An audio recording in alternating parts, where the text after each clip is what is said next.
mendengarkan podcast ini. Hal yang sudah sering terjadi kalau seseorang belum dalam satu keadaan yang terjepit, maka belum mencari Tuhan dengan sungguh-sungguh. Banyak orang ketika dilanda pergumulan, persoalan, beban yang berat, atau kebutuhan yang besar yang dia tidak mampu tangani, maka mulai ke gereja, mulai mencari Tuhan. Pada hakikatnya orang-orang seperti ini ke gereja bukan mencari Tuhan, tetapi mencari solusi, jalan keluar dari segala persoalan dan kebutuhannya. Baru-baru ini ada orang-orang terpidana mati karena kasus narkoba.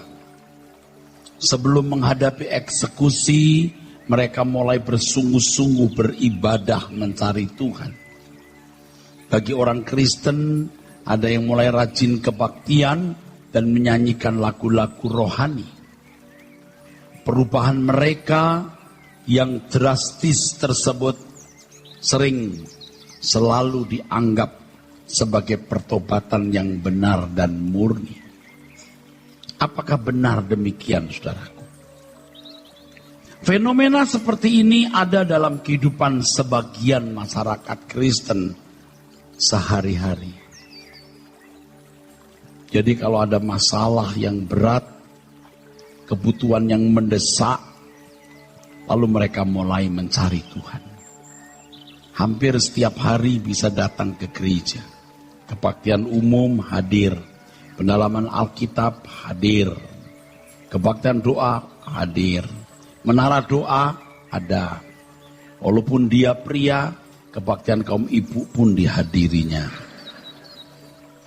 Tetapi setelah masalahnya selesai, dia tidak segiat sebelumnya.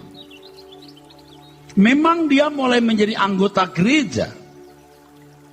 Bahkan kadang-kadang mulai menjadi aktivis.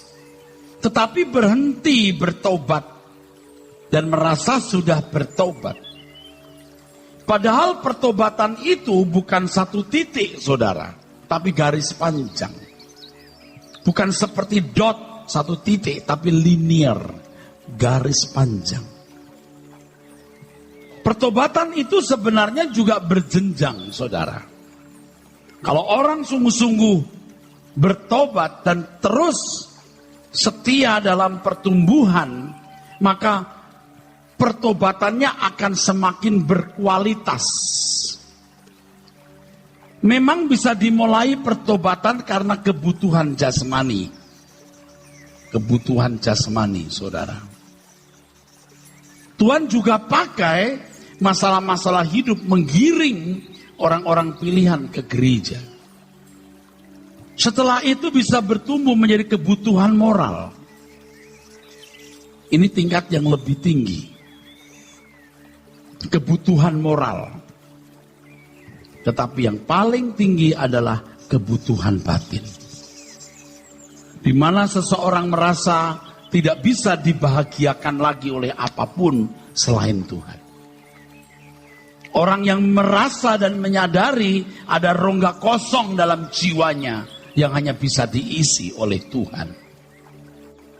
Saudaraku sekalian, harus kita pahami bahwa pertobatan yang diserukan oleh Tuhan Yesus bukan sekedar pertobatan yang dapat menghadirkan atau menghasilkan berkat jasmani seperti kesehatan, kesembuhan, pemulihan ekonomi, dan banyak hal lagi, saudaraku. Pertobatan yang diserukan oleh Tuhan Yesus bukan sekedar perubahan moral. Dari moral orang kafir menjadi moral orang beragama. Dan ingat, mestinya pertobatan ini bukan hanya satu kali.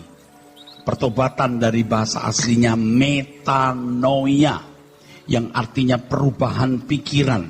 Perubahan pikiran terus menerus. Jadi kalau ada orang Kristen baru yang ke gerejanya karena kebutuhan jasmani, tidak bisa disalahkan, harus dimaklumi. Tetapi lewat proses perjalanan waktu, dia mulai menyadari panggilan untuk hidup tidak bercacat, tidak bercela, dan harus mengalami perubahan moral. Lalu saudaraku sekalian, yang terakhir menjadi kekasih Tuhan di sini. Menjadi kekasih Tuhan. Kekristenan itu sebenarnya bisa meliputi 3 wilayah, saudaraku. 3 juga. Yang pertama kebenaran, yang kedua batiniah. Kekristenan bukan agama hukum, tapi kebenaran, bersifat batiniah, lalu hubungan langsung dengan Tuhan. Hubungan langsung inilah yang saya maksud dengan kebutuhan batin ini. Relasi dengan Allah, menjadi kekasih Tuhan. Yang pada akhirnya di sini Anda tidak membutuhkan siapa-siapa. Pendeta pun juga tidak Anda butuhkan. Anda akan sendiri dengan Tuhan. Dan memang saya ini hanya mentor sementara, saudara. Yang terus melayani saudara, saudara memiliki pengertian, pemahaman akan kebenaran, ya, sampai saudara memiliki hubungan langsung dengan Tuhan.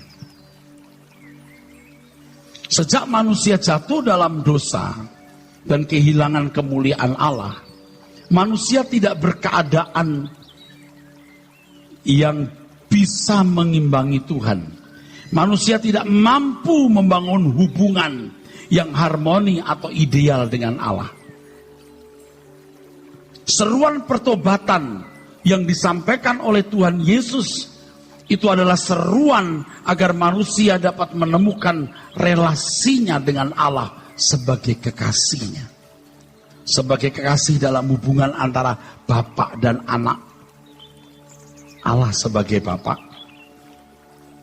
Ini hubungannya harus mesra, bapak dan anak. Lalu kalau dengan Tuhan Yesus, saudaraku, ini hubungan mempelai, sahabat.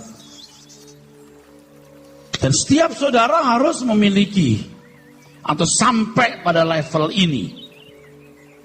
Tuhan menghendaki adanya hubungan yang istimewa, yang real dengan Allah.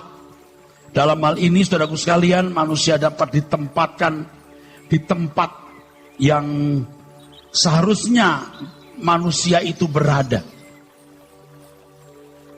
yaitu memiliki hubungan yang harmoni dengan Allah. Dan ini satu pekerjaan yang sebenarnya sangat berat, sangat sulit.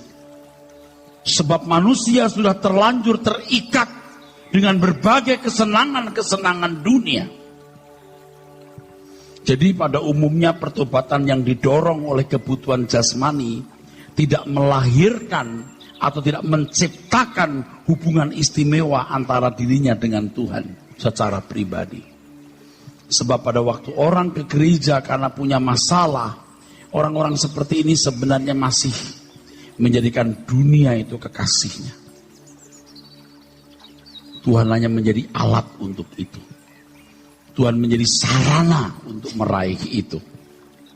Tapi kalau bertumbuh terus, saudaraku, dia mulai belajar kebenaran, menyadari kebutuhan moral, dia mulai, saudaraku, masuk ke dalam lingkungan persekutuan dengan Allah yang lebih baik. Tetapi tidak cukup juga demikian, sebab harus terus bertumbuh sampai pada pertobatan yang dewasa atau pertobatan yang berkualitas tinggi. Pertobatan yang didorong oleh suatu kebutuhan yang sangat kuat di dalam dirinya. Ketika orang menyadari ada rongga kosong dalam jiwanya yang tidak dapat diisi oleh siapapun dan apapun kecuali Allah anak. Nah, Bapak Ibu saudara sekalian, tadi sempat saya singgung dan Bapak Ibu mohon perhatikan. Dulu kita ke gereja atau banyak orang ke gereja bertobat karena masalah-masalah fana. Setelah ditolong Tuhan, biasanya ditolong Tuhan, dia tetap menjadi anggota gereja.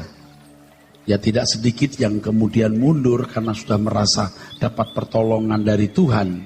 Ya, tetap menjadi anggota gereja, tapi tidak seaktif pada waktu dia dalam masalah. Ya. Terus dia mulai menjadi anggota gereja, merasa dirinya sudah bertobat. Masuk dalam aktivitas gereja. Kalau gereja itu memiliki gembala yang tidak peka dengan kehendak Tuhan, dia cepat-cepat jadi majelis. Ini moralnya pun belum tentu baik loh saudaraku. Moralnya pun belum tentu benar dia. Kejamnya terhadap sesama, ya, tindakan-tindakan hidupnya yang belum sesuai dengan kehendak Allah, dia belum. Sebenarnya orang-orang seperti ini mungkin belum lebih baik dari orang non-Kristen, tapi sudah terlanjur jadi majelis gereja. Dan kalau sudah punya posisi atau kedudukan, dia tidak mengalami perubahan moral apalagi. Aduh, mengerikan Ustaz. Tapi anggaplah dia memiliki perubahan moral, anggaplah. Karena ada di lingkungan gereja, ada di lingkungan orang-orang baik. Bahkan kemudian jadi pendeta pembantu, jadi pendeta muda, dipromosikan jadi gembala. Itu bisa terjadi. Tetapi dia tidak masuk kepada pertobatan yang didorong oleh pemenuhan kebutuhan batin. Ini yang tersulit saudara. Dia tidak menemukan rongga kosong di dalam jiwanya. Karena dia sudah memiliki cita rasa yang sesat. Walaupun dia ke gereja. Walaupun di lingkungan gereja saudaraku. Dia tidak melihat lubang besar ini. Kedudukan, uang, posisi di gereja. Ini banyak lubang-lubang yang menuntut untuk dipenuhi. Dia tidak melihat rongga kosong dalam jiwanya. Kalau orang-orang ini menjadi pendeta, khotbahnya pasti sekitar berkat jasmani, kemakmuran. Visinya hanya bagaimana gereja jadi besar, banyak cabang, tetapi individu-individu dalam gerejanya tidak dipersiapkan untuk menjadi kekasih-kekasih Allah.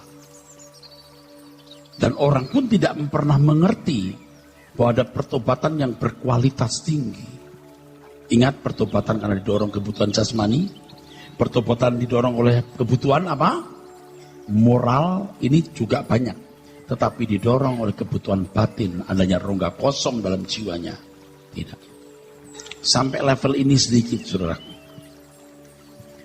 Memang pertobatan bisa dimulai dari kerinduan untuk memiliki moral yang baik. Tidak mendukakan Tuhan dengan perbuatan salah. Tetapi dalam perkembangannya seseorang harus semakin hidup benar. Dan pertobatannya berorientasi pada kesediaan meninggalkan percintaan dunia dan mengasihi Bapa serta mengasihi Tuhan Yesus Kristus. Dan tentu seiring dengan cintanya yang bertumbuh di dalam Tuhan, moralnya akan menjadi sempurna nanti. Jadi seorang kalau memiliki kesadaran adanya kebutuhan moral, dia mau menjadi lebih baik. Mau menjadi lebih baik. Terus bertumbuh dengan dorongan untuk memenuhi kebutuhan batinnya. Ada rongga kosong dalam jiwanya ini, saudara, yang harus diisi oleh Tuhan Yesus. Moralnya memang belum sempurna, tapi seiring dengan usahanya untuk memenuhi dirinya dengan percintaan dengan Bapa, percintaan dengan Tuhan Yesus, moralnya menjadi sempurna, saudara. Baru bisa menjadi sempurna nanti. Pertobatan yang dewasa atau pertobatan yang berkualitas adalah langkah berbalik dari mencintai dunia berubah menjadi mencintai Tuhan sepenuhnya. Mencintai Tuhan dengan tulus tanpa ada maksud-maksud tertentu di balik cintanya tersebut. Cinta yang tulus didorong oleh cinta itu sendiri. Bukan karena mau diberkati. Bukan karena mau diistimewakan Tuhan, tapi hanya satu, karena mencintai Tuhan. Pertobatan yang mengarah menjadi kekasih Tuhan seperti ini membuat seseorang bukan saja bisa melakukan hukum lebih baik, tapi menjadi sempurna di dalam Tuhan. Di sini seseorang barulah dapat menemukan kekasih jiwa, kekasih yang abadi. Sehingga ia sampai pada level tidak bisa digirangkan oleh apapun kecuali Tuhan. Tetapi ada tahapannya, saudaraku, ya, ada tahapannya. Tahapan yang ini saya anggap sudah tidak perlu dipersoalkan lagi. Sudah lewat. Tahapan ini dulu. Kalau moral orang masih buruk, dia nggak bisa masuk ke sini. Nggak bisa. Sama sekali nggak bisa. Jadi kalau saudara masih di perusahaan mencuri, bohong, tidak setia kepada pasangan hidupmu, selingkuh, judi, Anda itu orang tua gue bilang. Itu mati. Anda nggak bisa diajak kamu ke sini.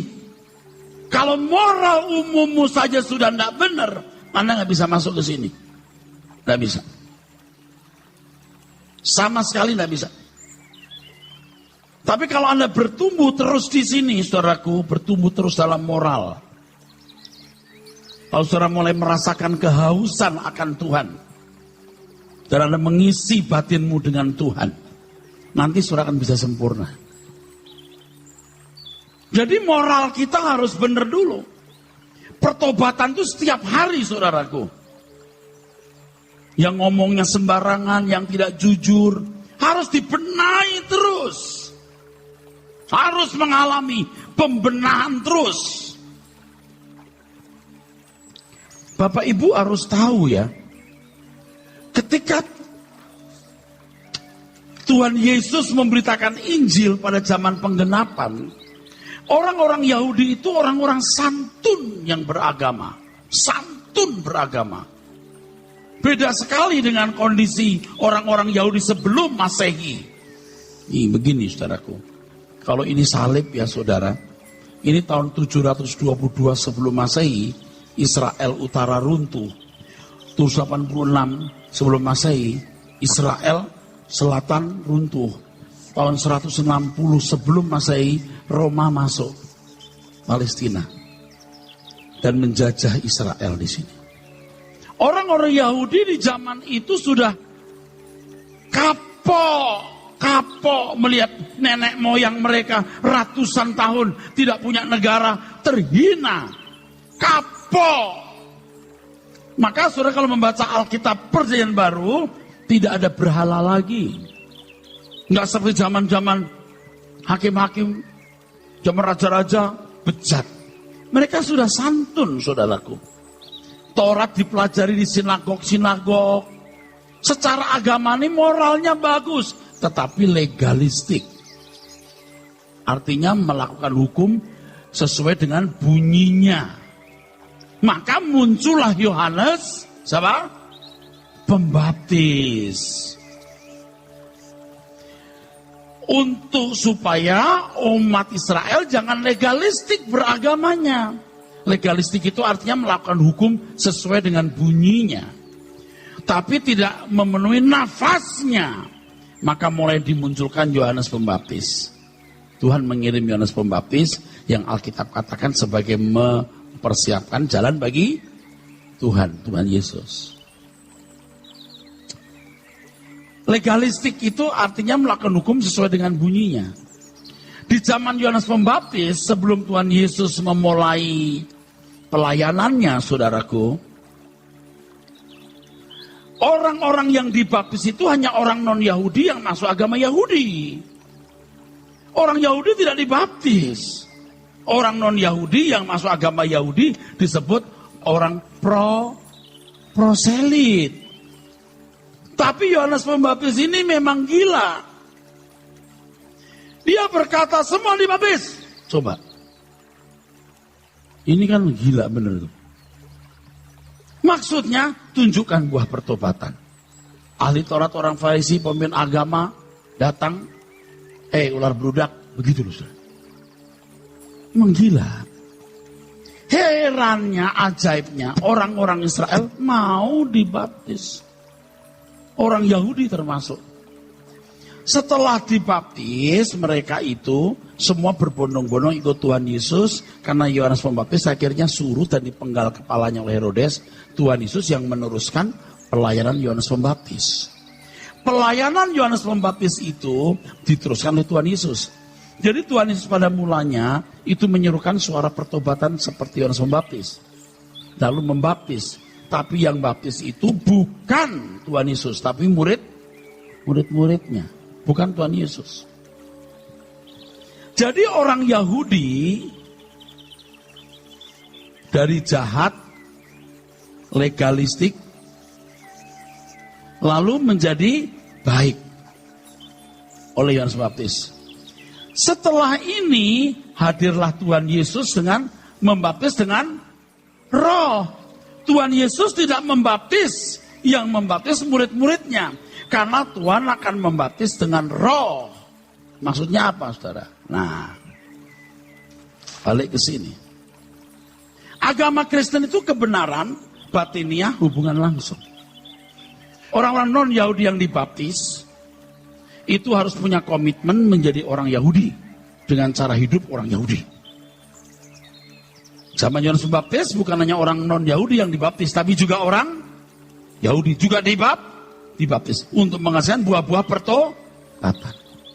Tapi Tuhan Yesus tidak membaptis. Tapi ketika Tuhan Yesus mati di kayu salib, Dia memberikan Roh Kudus. Orang Kristen dibawa kepada kehidupan yang batinnya. Baptisan itu kan lambang kematian, saudaraku. Komitmen untuk hidup baru, saudaraku. Kalau orang proselit dari orang Yahudi, komitmennya dibaptis hidup dengan cara orang Yahudi. Zaman Yohanes Pembaptis, orang Yahudi yang sudah baik-baik, kelihatannya belum sesuai dengan esensi hukum baptis. Tapi tingkat paling tinggi adalah Roh Kudus yang menuntun orang kepada segala kebenaran supaya mereka punya kebenaran batiniah dan hubungan langsung dengan Tuhan. Kalau saudara jadi orang Kristen lalu masih bernuansa agamani, saudara nggak ngerti kekristenan itu apa. Udah bertobat. Kenapa bertobat? Jujur ya, mungkin karena dia punya masalah dulu. Ada problem. Udah bertobat. Kenapa? Ya karena saya perlu jadi orang baik. Oh bagus. Tapi nggak cukup. Ada hubungan langsung. Pertobatan yang didorong oleh kebutuhan rongga kosong dalam jiwa kita yang hanya bisa diisi oleh Tuhan. Saya khawatir banyak orang berhenti sampai di pertobatan didorong oleh kebutuhan fisik. Saya sangat khawatir ada orang-orang yang sudah cukup puas dari orang baik. Ini para pendeta udah sampai tingkat ini rata-rata. Tapi yang Tuhan kehendaki adalah didorong oleh kebutuhan batin. Di mana kita hanya bisa bahagia kalau memiliki hubungan dengan Tuhan. Kalau tidak, cita rasa jiwa saudara rusak. Cita rasa jiwa saudara rusak. Hubungan yang eksklusif dengan Tuhan, saudaraku. Kita baca dulu mungkin Lukas pasal 14 ayat 26, saudaraku sekalian. Supaya ini bagus ayatnya. Kita baca Lukas 14 ayat 26 dulu. Lukas 14 ayat yang ke-26. Jikalau seorang datang kepadaku dan ia tidak membenci bapaknya, ibunya, istrinya, anak-anaknya, saudara-saudaranya laki-laki atau perempuan, bahkan nyawanya sendiri, ia tidak dapat menjadi muridku. Barang siapa tidak memikul salibnya dan mengikut aku, ia tidak dapat menjadi muridku. Sebab siapakah di antara kamu yang kalau mau mendirikan sebuah menara, tidak duduk dahulu membuat anggaran biayanya, kalau-kalau cukup uangnya untuk menyelesaikan pekerjaan itu? Ayat 33 langsung. Demikian pula lah tiap-tiap orang di antara kamu yang tidak melepaskan dirinya dari segala miliknya, tidak dapat menjadi muridku. Yang lebih menakutkan menurut saya, tadi ada pertobatan didorong oleh kebutuhan jasmani, moral, lalu kebutuhan batin. Tiga-tiganya Anda nggak punya. Tiga-tiganya juga nggak punya. Terutama orang yang nggak pernah punya masalah. Tapi ngerti orang harus beragama ke gereja juga. Tapi Anda nggak pernah. Betul-betul bertobat tuh nggak pernah. Bertobat tuh metanoia, artinya perubahan pikiran. Didorong oleh ekonomi enggak, karena nggak pernah miskin, nggak pernah punya masalah. Didorong moral, ya merasa diri sudah baik. Batin apalagi enggak. Itu lebih mengerikan lagi. Dan di antara saudara itu ada orang-orang seperti ini pasti. Pertobatan itu perubahan pola berpikir. perubahan cara berpikir, saudaraku. Karena persoalan jasmani dipaksa dia bertuhan. Amin. Dirubah itu. Tuhan memang pakai kesulitan-kesulitan hidup untuk membawa orang digiringnya kepada Tuhan. Tapi jangan berhenti sampai jadi orang bergereja, kebaktian. Belajar terus. Sampai memiliki kesadaran kebutuhan akan moral. Tapi juga jangan sampai berhenti di kebutuhan secara moral. Banyak orang berhenti sampai di sini, saudara. Sebab itu masuk wilayah ini, waduh, ini melepaskan segala sesuatu, ini berat. Tadi saya katakan, saya jelaskan mengenai Tuhan Yesus. Bahwa Tuhan memberitakan Injil itu kepada orang-orang Israel yang secara moral sudah baik. Dari jahat sebelum Masehi, Tuhan hajar jadi baik, legalistik, masih kurang bagus, dihajar lagi oleh Yohanes Pembaptis. Ini pun gak cukup, harus dibaptis oleh Roh. Komitmen untuk hidup menurut kehendak Roh. 1 Korintus 6 ayat 17. 1 Korintus 6 ayat 17. Tetapi siapa yang mengikatkan dirinya pada Tuhan, menjadi satu roh dengan dia. Ya, satu roh dengan Tuhan. Anugerah yang luar biasa kalau kita menjadi satu roh dengan Tuhan. Menjadi mempelai Tuhan, saudara. Kita bukan hanya bisa menikmati Tuhan, tapi kita juga bisa dinikmati oleh Tuhan. Ini luar biasa, saudara. Makanya tidak mungkin Tuhan itu, Tuhan yang otoriter, yang segala sesuatu ditakdirkan oleh Tuhan secara sepihak dalam kedaulatannya.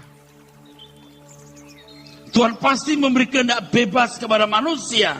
Kemana hendak diarahkan dirinya. Apa ke Tuhan, ke dunia. Dan berbahagialah orang-orang yang berani membayar harganya. Menjadi mempelai Tuhan. Yang mengarahkan hidupnya kepada Tuhan. Dengan tulus, aku mencintai Engkau Tuhan. Bukan karena aku diberkati dengan berkat jasmani. Bukan karena aku takut masuk neraka. Bukan supaya aku ke surga. Aku mencintai Engkau Tuhan. Karena aku mencintai Engkau. Dan Tuhan rindu menemukan orang-orang seperti ini. Tentu harus digarap, saudaraku. Secara moral, Anda harus sudah baik dulu.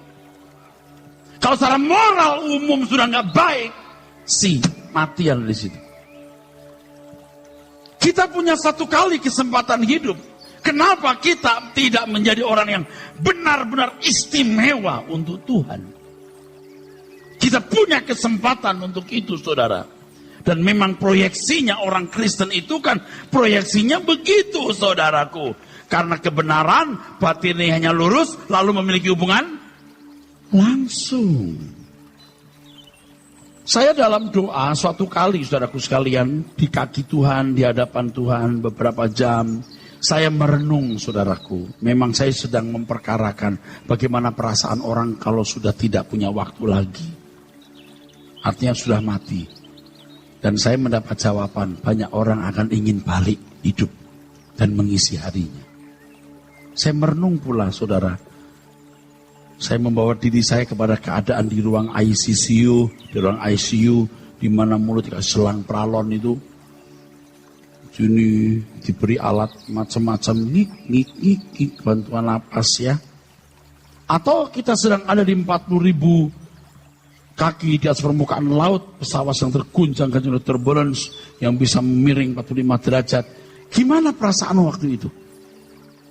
Kalau waktu itu Anda masih mengharapkan kehadiran Tuhan, mengharapkan pertolongan Tuhan, berarti Anda sudah gagal membangun hubungan dengan Tuhan.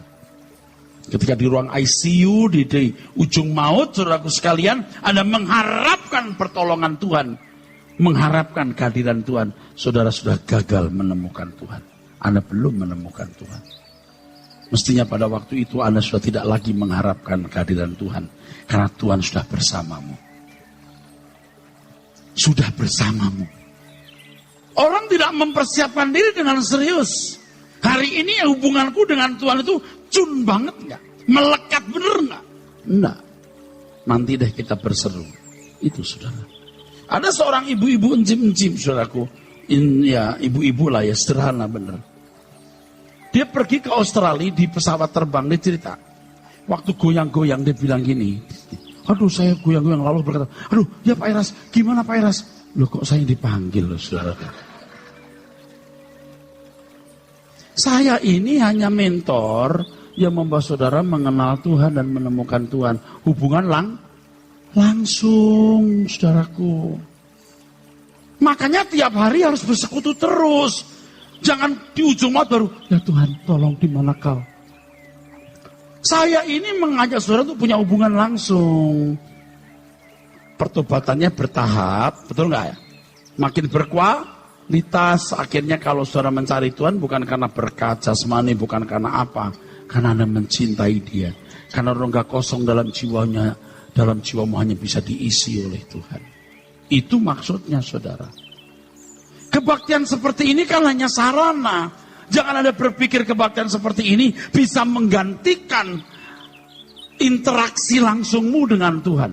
Nah, banyak orang Kristen yang berinteraksi langsung hanya pada waktu di gereja. Ini pun belum tentu berinteraksi langsung. Ini hanya virtual. Virtual. Bohong. Apalagi kalau WL singer, pemain musik tidak berjalan dengan Tuhan tiap hari. Kan virtual. Tidak sungguh-sungguh. Virtual itu artinya very close to being something without actually being it.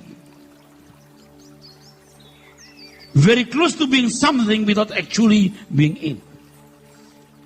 Sangat dekat dengan suatu tanpa nyata sebenarnya. Kan kalau di gereja sering bohong banyak orang. Hari-hari telah ku lalui. Bersamamu Tuhan, ku rasa bahagia. Tiap hari bersama Tuhan. Tiap hari Anda bersama Tuhan. Anda bisa bahasa Indonesia enggak? Kenapa enggak ada reaksi? Hari-hari telah ku lalui. Bersamamu Tuhan, ku rasa bahagia. Bohong kan? Tiap hari gak bersama Tuhan.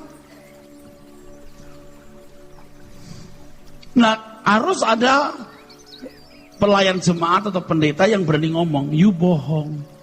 You gak bersama Tuhan. Bersama malaikat di surga. Betul gak? Kalau tiap hari bersama genderuwo, kuntilanak, lalu bisa sama malaikat sesaat. Malaikat mana yang mau bareng saudara? Bohong kan? Makanya yang penting tiap harinya. Ya memang harus ke gereja seperti ini mendengar firman. Harus. Jangan bohongin Tuhan dong. Bersama malaikat di surga. Malaikat mana? Hidupmu kotor. Di perusahaan kamu korupsi, mulutmu jahat, gak mau ngalah, berkelahi, udah punya istri, masih punya teman lain, udah punya istri, punya selingkuhan. Kamu lebih baik jadi monyet. Kamu ke gereja percuma, asli percuma. Ya kita semua belum sempurna, tapi jangan bikin dosa dong. Kalau sudah pernah bikin dosa, jangan bikin lagi dong. Kita kan makin hari makin tua. Kita nggak tahu dunia ini berubah macam apa. Siapa tahu sengketa Laut Cina Selatan menjadi pemicu perang dunia ketiga. Kita langsung kebagian, jangan khawatir. Itu pun belum kalau saudara bisa ditabrak, mendadak jatuh mati. Saya bukan nakut-nakutin, saya cuma ngancam aja. Jadi saudara jangan nakal lagi dong, amin. Yo, kita mau bener yo, amin. Ayo deh, kita mau bener, ayolah. Terutama saudara punya hubungan langsung dengan Tuhan. Setiap hari. Jangan sombong. Merasa saudara kuat, hebat. Jangan sombong. You mati itu gak apa-apa. Udah tahu Pak? You tahu tapi you gak berubah. Maksud lo apa? Kalau bukan sombong saudaraku. Amin. Ayolah. Yang penting saudara itu bisa melekat menjadi kekasih Tuhan Yesus. Karena proyeksi saudara itu menjadi kekasih Tuhan Yesus, saudaraku. Memiliki hubungan langsung dengan Tuhan. Banyak pasti di antara kita yang berkata, saya sudah bertobat 10 tahun yang lalu. Pertobatan itu seperti garis panjang, linear, not dot, bukan titik, tapi garis panjang yang terus menerus, saudaraku. Jadi pertobatan kita harus semakin berkualitas. Pertobatan saya 5 tahun yang lalu beda dengan hari ini. Pertobatan saya tahun lalu aja beda. Pertobatan saya 3 bulan yang lalu beda. Pertobatan saya sebulan yang lalu udah beda. Makin hari makin tinggi kualitasnya, saudaraku sekalian. Umat pilihan saudara dan saya ini menjadi mempelai. Menjadi anak yang memiliki hubungan mesra dengan Bapak. Ini luar biasa Bapak Ibu. Kenapa? Ini beliau yang punya langit dan bumi, segala kuasa dan kemuliaan. Kita jadi pangeran. Kita in the princess of heaven. Pangeran-pangeran saudaraku. Gak ada yang lebih mulia dari ini. Kalau Anda menganggap remeh, rendah hal ini, terserah. Tunggu tanggal mainnya. Ya. Lalu kita jadi mempelai Tuhan. Tuhan itu anak Allah yang tunggal. Punya saudara, sahabat-sahabat yang juga sama dengan mempelai. Kita itu ditarget proyeksinya begini, saudaraku. Jadi bukan hanya ke gereja. Ya karena bermasalah hidup, perlu perlindungan Tuhan, berkat Tuhan. Bahkan gak cukup bermoral baik. Tetapi kita memiliki satu relasi langsung dengan pribadi-pribadi agung ini. Gereja itu mesti mengarahkan di situ, saudara. Saya ini jongo saudara, pelayan saudara. Beratnya pelayanan saya bukan saya khotbah sehari 6 kali atau tiap hari khotbah pimpin PA, capek ya. Enggak, itu mah masih ringan saudaraku. Jadi begini saudaraku, saya belajar teologi yang saya miliki ini tidak harus Anda tahu semua. Tapi cukup menjadi jembatan saya mengajarkan satu kebenaran yang bisa menjadi landasan atau modal jemaat untuk berinteraksi dengan Tuhan. Anda nggak harus punya pengetahuan teologi seperti saya, Anda harus. Anda cukup sering mendengar apa yang saya khotbahkan. Nah di sini bukan hanya ada teologi, tapi juga ada pengalaman. Teologi dan pengalaman menjadi diekstrak menjadi firman, khotbah, tuntunan, bimbingan. Yang membuat saudara memiliki bekal berinteraksi dengan Tuhan. Membayar harga mahal saya itu bukan khotbah sekolahnya. Itu memang tidak mudah juga. Tapi bagaimana saya menguasai diri, membunuh keinginan daging. Saya kan manusia yang masih punya nafsu, punya ambisi, punya kelemahan, punya kekurangan. Saya harus membunuh itu. Saya harus bergaul dengan Allah. Supaya saya bisa memperoleh sesuatu yang dapat saya bagikan. Dan saudara memiliki bekal untuk berinteraksi dengan Tuhan. Saya punya daging, punya nafsu, punya ambisi, punya kelemahan. Bagaimana saya bertarung dengan diri saya sendiri ini. Dan harus lulus dalam level-level tertentu. Supaya saya bisa jadi teladan. Supaya saya bisa cerita begini. Dari fakta saya berjalan dengan Tuhan. Dan Anda diberkati. Kalau cuma ngomong kata teolog ini, menurut pandangan ini, menurut penafsiran ini, Anda gak akan berubah. Gak akan berubah. Saya sudah melayani Tuhan 35 tahun jadi pembicara. Tidak banyak merubah. Seandainya 15 tahun yang lalu saya sudah punya pengetahuan Alkitab dan pengalaman hidup rohani, kesucian seperti hari ini, saya pasti lebih banyak mengubah orang. Sayang waktu itu saya belum seperti hari ini. Tetapi belum terlambat. Saya masih punya kesempatan untuk berubah dan merubah saudara-saudara. Amin, saudara. Nah, khotbah yang saya sampaikan ini kan padat sekali. Ini padat nih. Banyak hal yang harus saya uraikan lagi, tapi cuma saya ucapkan satu kalimat saja. Bapak Ibu nangkep enggak? Amin. Harus dengan mata hati yang jujur ya. Kalau melihat begini harus jujur ngelihatnya. Oh, ada pertobatan begitu. Iya ya. Banyak orang cukup puas dengan pertobatan 15-20 tahun yang lalu. Itu pun didorong karena ditinggal suaminya, ditinggal istri. Atau karena anak sakit mau mati. Atau karena punya problem kesehatan. Atau karena ada masalah hukum. Datang ke gereja didoakan. Sudah beres. Setelah beres jadi majelis. Dia belum mengalami pertobatan moral. Kalaupun pertobatan moral, dia belum punya pertobatan yang lain. Yaitu kebutuhan batin yang harus dipenuhi. Saudaraku sekalian,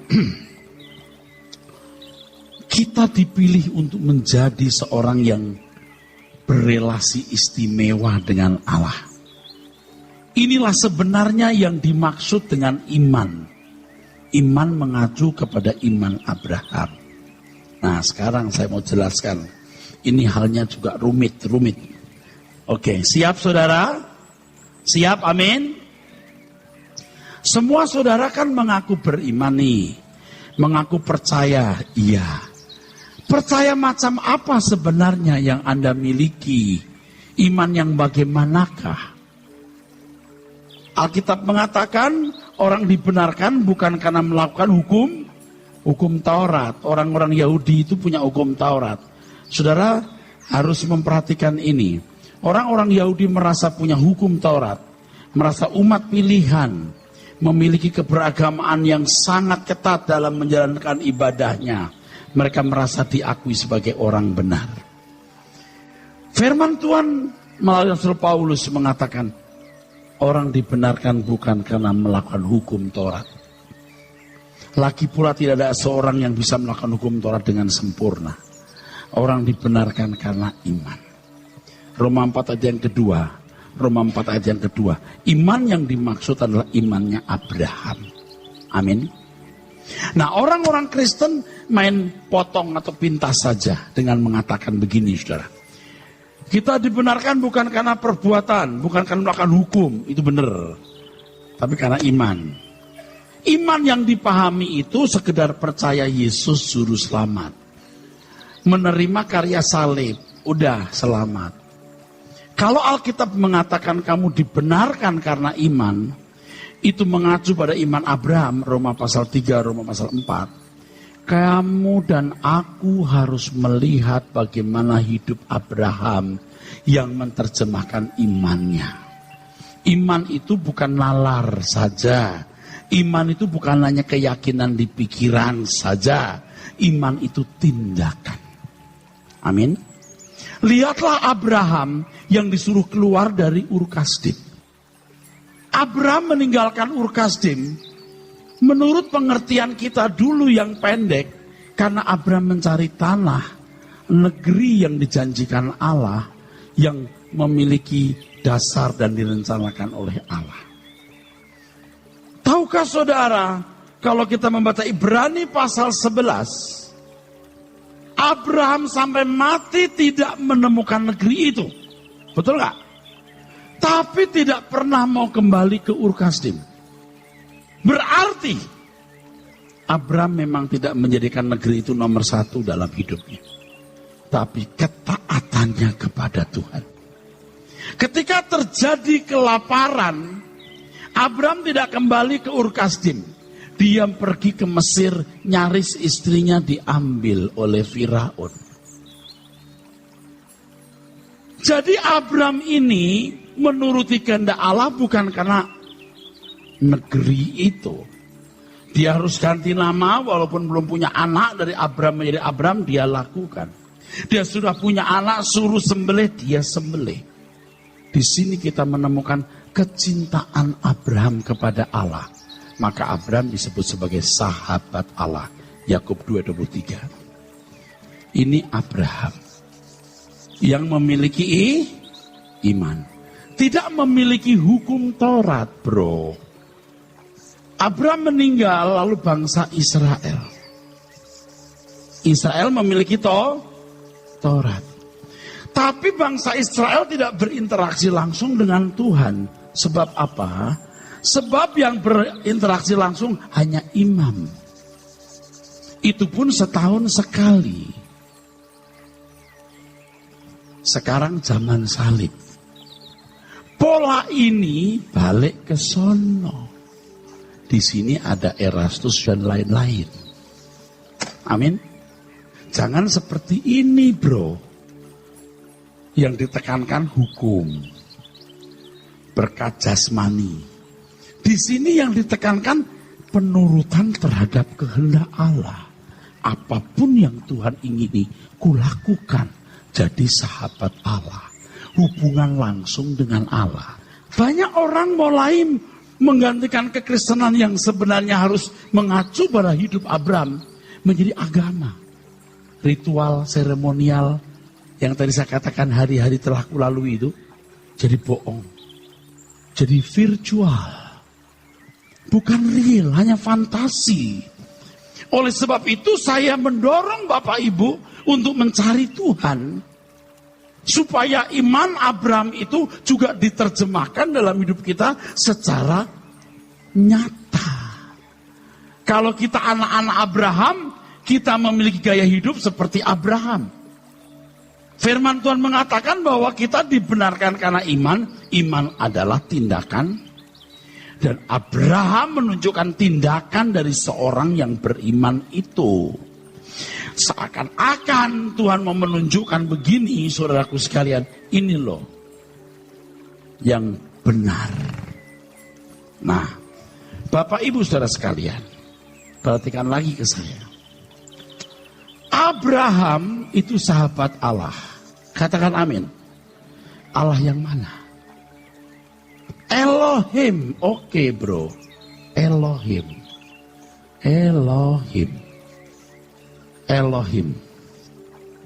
Tulisannya begini. Persis seperti cacing berantem.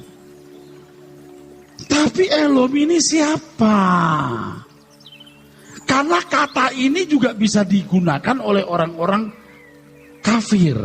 Orang-orang Kanaan kafir yang banyak dewa memanggil Allahnya Elohim juga. Tetapi di dalam Elohim mereka ada Dagon, Baal, Asyera,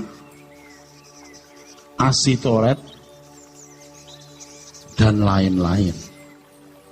Biasanya dalam Alkitab, kalau ketemu kata Elohim untuk orang-orang non-Yahudi, diterjemahkan God.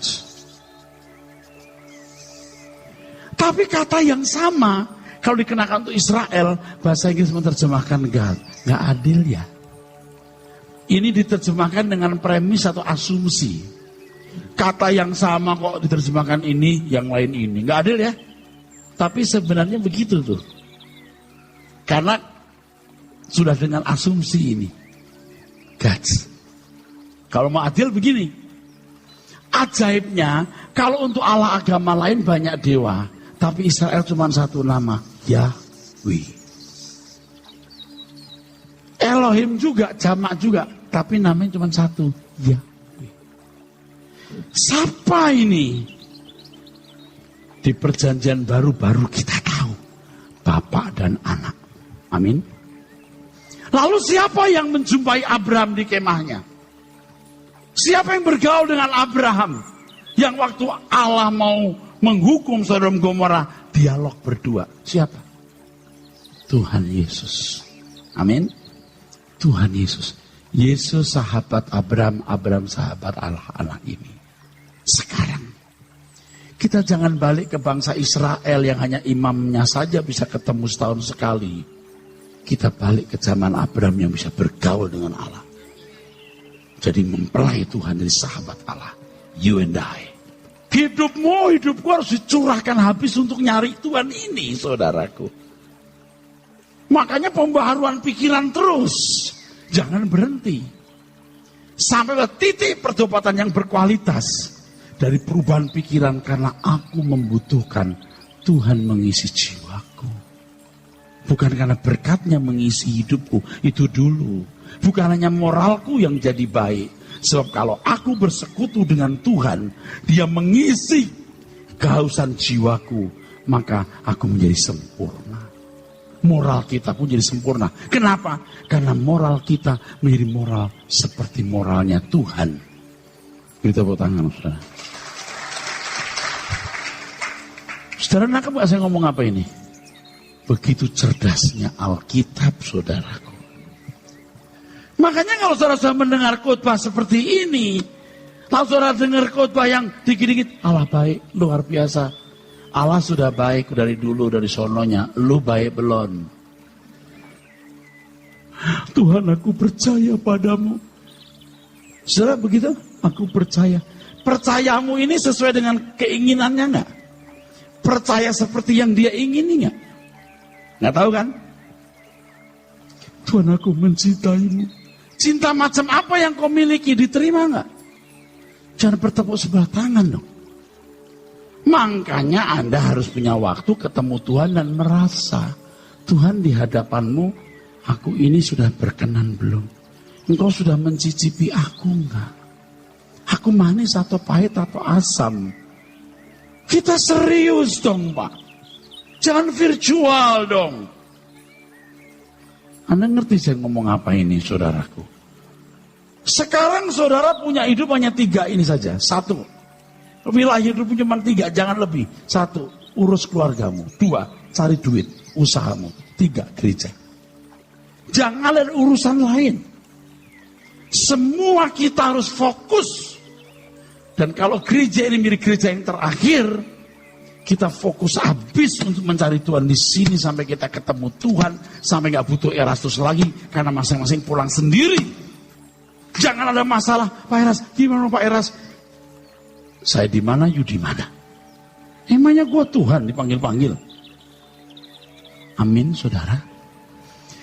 Arahkan hidupmu untuk itu, saudaraku. Tulus. Saya juga mau menebus kesalahan masa lalu saya. Saya mau melayani dengan baik dan menggiring semua saudara oleh pertolongan Roh Kudus menjadi mempelai-mempelai Tuhan, saudaraku. Amin. Yes, Tuhan berkati. Amin.